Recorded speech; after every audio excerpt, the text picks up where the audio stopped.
अपना Islamic studio के मोअज़्ज़िज़ नाज़रीन, आइए अपना इस्लामिक स्टूडियो में आपको हम एक लतीफ़ा मगर सबक आमोज़ पेश करते हैं। एक लड़के और एक लड़की का चक्कर चल रहा था, जिसका इस लड़के के घर वालों को भी पता चल गया। घर वालों ने इसे समझाया कि इस काम से बाज आ जाओ, कल कला अगर लड़की के घर वालों को पता चल गया तो तुम्हारे साथ साथ हमारे लिए भी मुश्किलात पैदा होंगी। घर वाले लड़के को बार बार समझाते रहे, मगर चूँकि लड़की भी लड़के के साथ मिली हुई थी, इसलिए वो एक कान से सुनता और दूसरे कान से निकाल देता।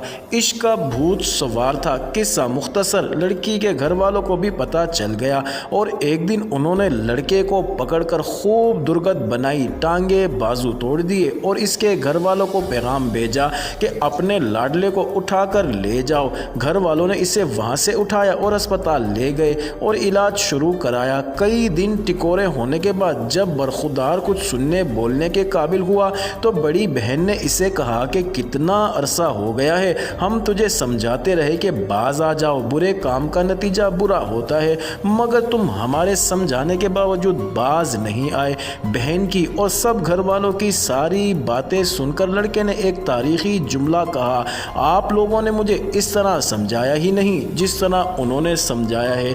मोअज़्ज़िज़ नाज़रीन, सबक इसमें यह है कि पाकिस्तान को सीधा करने के लिए पॉलिटिशियंस, जज, सहाफ़ियों और इस्टेब्लिशमेंट को इसी तरह समझाना होगा। ये काम अवाम को मिलकर करना होगा। मार खाकर समझने वाली कौम को सलाम।